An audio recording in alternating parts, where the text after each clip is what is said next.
Probably, and maybe more, because we are going to invest in the UK. Have you been able to assure the British government that you'll be investing much of the money we pay you for your oil in British industry? Sure, because I think that our country in the next 10 years will be what you are today. In the next 25 years, according to other people, I'm not saying that, will be among the 5 most prosperous countries of the world. When you become something like that, you start to act accordingly. That is, on a world basis, and obviously without any complexes, and understanding the whole political or geopolitics of the world. The increasing price of oil is going to hit our balance of payments hard and maybe even cause our economy to stop growing altogether for a year or two. Is this really what you want? Just the opposite. That's why what we have decided and the consequent decisions will alleviate, for a very good part, your balance of payments. And I know that we might eventually do other kind of deal of that sort with other oil-producing countries. But don't forget that in 3 years' time, you will be a big oil producer yourselves. You might be a member of our club.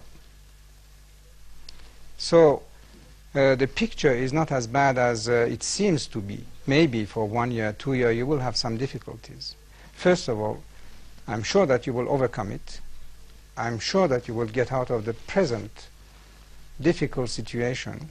You British have this quality of rallying around the flag, the country, when really it starts to be a little dangerous. I'm sure that you will do it. But may I put it this way? Many people watching you tonight, watching you talking to us now, many people in Britain, some of them cold, some of them quite poor, will be asking themselves what it is that you and certainly some of your Arab counterparts, sheikhs and rulers and governments, have against them. Does it in any way serve your interests to make a British economy suffer? Why against? First of all, it's not British economy. If you want to say anything, it should be the world economy. And this is not against, we're just defending our chips. Because for such a long time, we have just been, well, exploited, I can't say that. And why don't you say that when the price of wheat was augmented by 300%, they had something against us? We had to buy it, or soybean, or steel products, or petrochemical products, which in some cases have augmented by 30 times.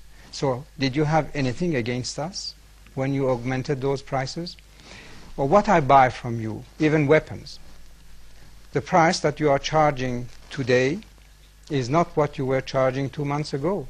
It's increasing. Have you something against us?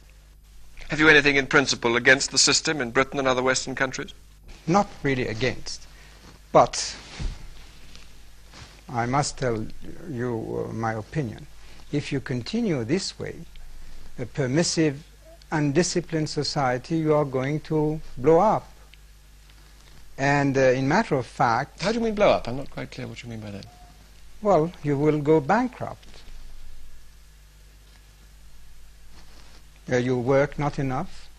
You try to get too much money for the little work that you are putting up. And this cannot continue.